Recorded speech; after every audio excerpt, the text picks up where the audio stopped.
বিষ্ণু ইসলাম একবার ওয়াশরুম সেরে এসে দেখলেন কে যেন অজুর পানি রেখে গিয়েছে। জিজ্ঞেস করলেন কে রেখেছে?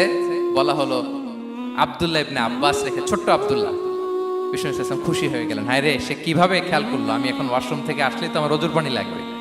খুশি হয়ে একটা দোয়া করলেন তার জন্য। তিনি বললেন আল্লাহুম্মা ফাক্কিহহু ফিদ্দীন ওয়া আল্লিমহু তা'বীল, মানে হে আল্লাহ, আপনি তাকে দ্বীনের জ্ঞান দেন এবং কোরআনের ব্যাখ্যা তারে শিক্ষা দেন।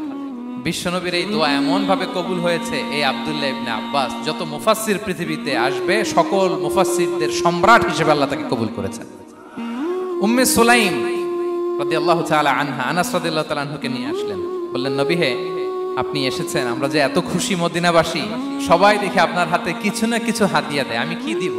কিছু দেয়ার নাই, কিছু দেয়ার নাই, আমি গরিব মানুষ, আমি আমার নার ছেঁড়া ধন, কলিজার টুকরা আনাস, আমার শিশু সন্তানটারাই আপনারে হাদিয়া দিয়ে দিলাম।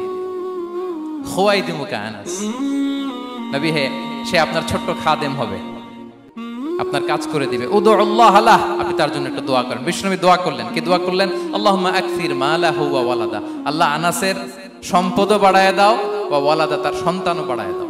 দেখেন এই দোয়ার কি বরকত।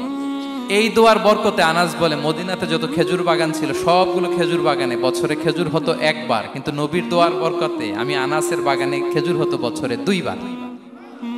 আর ওনার সর্বসাকুল্যে ছেলে মেয়ে ছিল, কোন বর্ণনায় 78 জন, কোন বর্ণনায় 80 জন। আমাদের পুরো বংশে আছে 80 জন, কথা বলেন, আপনার পুরো গোষ্ঠীতে 80 জন আছে।